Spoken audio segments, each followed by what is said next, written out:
शेतकरी मित्रांनो, आज आपण आलोय ते मुक्काम पोस्ट कोरेगाव बुद्रुक, तालुका खेड, जिल्हा पुणे या ठिकाणी.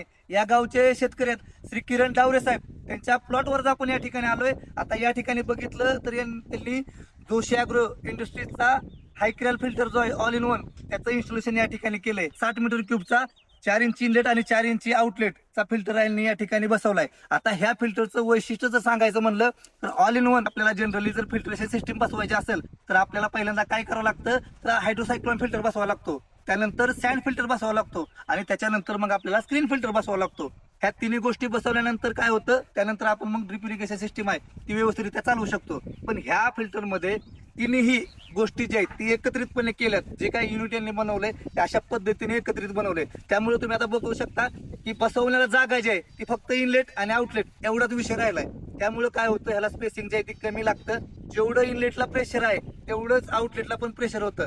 त्यामुळे ह्या फिल्ट्रेशन मध्ये जो काय प्रेशर आहे तो अजिबात ड्रॉप होत नाही. आणि ड्रॉप प्रेशर झाल्या नसल्यामुळं आपल्याला जी काय आपण ड्रिप इरिगेशन करत असतोय त्या ठिकाणी आपल्याला जेवढा प्रेशर आपण सेट केलेला असतो तो आपल्याला तेवढा 100% भेटला जातो. याचा कदाचित धरून चला हा बॅकवॉश जाम झाला, बॅकवॉश जर नाही केलं थोडासा जाम झाला तर त्यामुळे होतं काय, तर पाणी पाठीमागच्या पाईपलाईन लोड येऊन पाईपलाईन फुटू शकते. आता इथं जर बघितलं तर इथून यांची 1 किलोमीटर अंतरावर जी काही नदी आहे तिथून पाईपलाईन या ठिकाणी आहे. 10 HP ची मोटर आहे, 4 इंची मेन लाईन आहे. मग काय होतं, तर अशा पद्धतीने या ठिकाणी जर फिल्टर चोकअप झाला किंवा जर पुढं कुणी वाल वगैरे बंद केलं तर 100% पाईपलाईनला दणका बसू शकतो, म्हणजे पाईपलाईन फुटू शकते. तर त्याच अनुषंगाने या ठिकाणी PRV चं सुद्धा इन्स्टॉलेशन कंपनीने इनबिल्ट या ठिकाणी केले. त्यामुळे ऑटोमॅटिकली पाणी जे आहे ते प्रेशरनं रिलीज या ठिकाणी होऊन जाईल. त्यामुळं आपल्या पाईपलाईनला प्लस फिल्टरला प्लस आपल्या ड्रिप इरिगेशनला कुठलाही पद्धतीचा कसलाही धोका होत नाही. आपल्याला जर फिल्टर साफ करायचं म्हणलं, आता अदरचा आपण सेमी ऑटोमॅटिक फिल्टर बसवतो किंवा डिस्क फिल्टर बसवतो, तो जर साफ करायचं म्हणलं तर तो स्पेशली ऑपरेटिंग आपल्याला म्हणजे बॅकवॉश करावं लागतं.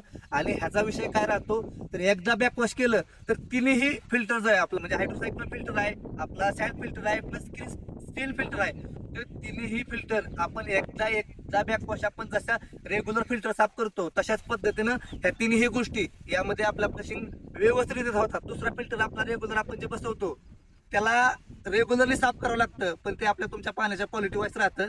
आता ह्याला आपल्याला जर तो रेग्युलर साफ करायला लागत असेल तर हा आपल्याला 4-5 दिवसातून एकदा जरी फ्लश केला तरी अडचण येत नाही. तुम्ही जर नव्यानं इन्स्टॉलेशन जर करायचं तुमच्या डोक्यात असेल तर जोशी ॲग्रो इंडस्ट्रीजचा Hycral all in one filter तुम्ही बसवू शकता. त्यामुळे तुमची जी काय उत्पादन क्षमता आहे ती अधिकाधिक वाढेल.